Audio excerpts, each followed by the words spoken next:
अस्सलाम-u-अलैकुम guys, this is Syed Moiz Uddin. Ramzan की आमद है और इस मुबारक महीने में जहाँ एक तरफ हमारे गुनाह कम हो जाते हैं तो वहीं दूसरी तरफ हमारे पास सुनहरी मौका होता है कि हम अपने वज़न को भी कम करें। तो आज की इस वीडियो में मैं एक डाइट प्लान शेयर करने जा रहा हूँ जिसके अंदर तली हुई चीज़ों के अलावा मैंने वही सारा फूड ऐड किया है जो इफ्तारी में, डिनर में और सहरी में हम जनरली खा रहे होते हैं। अगर आप इस डाइट प्लान को प्रॉपर वे में फॉलो करते हैं तो ईज़िली आप रमज़ान में 4 से 5 किलो वेट कम कर लेंगे। तो वीडियो को स्टार्ट करते हैं। तो इफ्तारी में हम आधा गिलास पानी, 2 खजूरें और 1 प्याला तरबूज़ खाएंगे। तरबूज़ की जगह आप 1 प्याला खरबूजा या फिर 1 मीडियम साइज़ का सेब भी खा सकते हैं। तरबूज़ और खरबूजा ये दोनों क्विकली आपकी बॉडी में पानी की कमी को पूरा करते हैं और बॉडी को अंदर से कूल डाउन करते हैं। तो इफ्तारी लाइट करने का रीज़न ये है कि बॉडी लंबे टाइम तक रोज़े की हालत में रहती है और एकदम ओवर ईटिंग करने से बॉडी का मेटाबॉलिज्म स्लो हो जाता है और फूड के फ़ैट में कन्वर्ट होने के चांसेस बढ़ जाते हैं। उसी के साथ आपको हाजमे के मसाइल का सामना भी करना पड़ सकता है। अगर आप चाय पीते हैं तो इफ्तारी के 45 मिनट बाद आप चाय पी सकते हैं। चाय बनाने के लिए आप 1/3 कप बग़ैर मलाई का दूध, 2/3 कप पानी और चीनी की जगह 1 चाय का चम्मच मिश्री या फिर गुड़ के पाउडर का इस्तेमाल करेंगे। इफ्तारी के 1.5 घंटे बाद हम डिनर करेंगे और डिनर में हम एक मीडियम साइज़ की चक्की के आटे की रोटी के साथ 1 प्लेट ग्रीन मूंग दाल और चिकन के सीने के गोश्त का 1 मीडियम साइज़ का भुना हुआ बोनलेस पीस खाएंगे। आप यहाँ पे ग्रीन मूंग दाल की जगह काले मसूर की दाल या चना दाल, जो भी आपको पसंद हो आप खा सकते हैं। इसी तरह यहाँ पर आप रोटी की जगह 1/3 प्लेट ब्राउन राइस भी खा सकते हैं। उसके बाद सहरी में हम 1 बेसन की रोटी के साथ 1 प्लेट पकी हुई सब्ज़ियाँ खाएंगे। पकी हुई सब्ज़ियों में आप लौकी, गाजर या फिर तुरई का इस्तेमाल कर सकते हैं।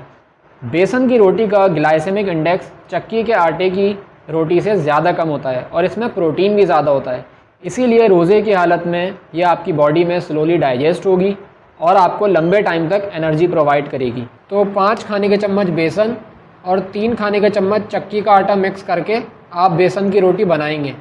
तो सहरी में हम दही और दूध को अवॉइड करेंगे क्योंकि यह वज़न बढ़ाने में हेल्प करते हैं।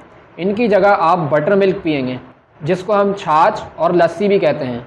बटर मिल्क की रेसिपी का वीडियो लिंक आपको इस वीडियो के डिस्क्रिप्शन बॉक्स में मिल जाएगा। तो बटर मिल्क रोज़े के दौरान आपकी बॉडी हीट और प्यास को कम करेगा। या फिर आपके पास दूसरा ऑप्शन है कि आप 1 मीडियम साइज़ की चक्की के आटे की रोटी के साथ 3 अंडों का ऑमलेट खाएंगे, जिसमें 1 जर्दी वाला अंडा होगा और 2 अंडों की सफ़ेदियों का इस्तेमाल करके आप ऑमलेट बनाएंगे। इसके साथ आप बटर मिल्क भी पी सकते हैं। आप रोटी की जगह यहाँ पर 2 ब्राउन ब्रेड के स्लाइसेस भी खा सकते हैं। सहरी में हम यहाँ पे चावल को अवॉइड करेंगे क्योंकि चावल खाने के बाद रोज़े की हालत में प्यास ज़्यादा लगती है। इस डाइट प्लान की टोटल कैलोरीज बनेंगी 900 और ये डाइट प्लान आपके वज़न को तेज़ी से कम करने के साथ साथ आपके पेट को भी कम करेगा। इसी तरह इस डाइट प्लान को फॉलो करने के दौरान आपने 4 बातों का लाजमी ध्यान रखना है।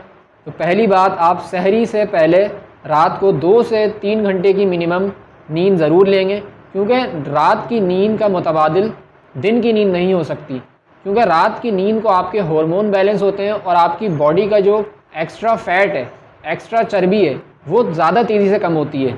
बेशक बाकी की नींद आप सहरी के बाद पूरी कर सकते हैं। दूसरी बात, आप सहरी करने के फ़ौरन बाद नहीं सोएंगे, बल्कि मैं सजेस्ट करूँगा कि आप सहरी और नमाज के दरमियान मिनिमम 5 से 10 मिनट हल्की फुल्की वॉक कर लें, या फिर मिनिमम आपने नमाज़ पढ़ने के बाद सोना है।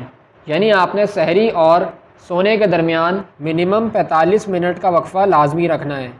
तीसरी चीज़, आपने इफ्तारी और सहरी के दरमियान 6 से 8 गिलास पानी ज़रूर पीना है और पानी आप खाने से आधे घंटे पहले और खाना खाने के आधे घंटे बाद पिएंगे, खाने के साथ नहीं पिएंगे। चौथी बात, आप दाल, सब्जियों और ऑमलेट बनाने के लिए एक खाने के चम्मच से ज़्यादा ऑयल का इस्तेमाल नहीं करेंगे। ऑयल में आप सरसों का तेल या ऑलिव ऑयल या फिर देसी घी का इस्तेमाल कर सकते हैं।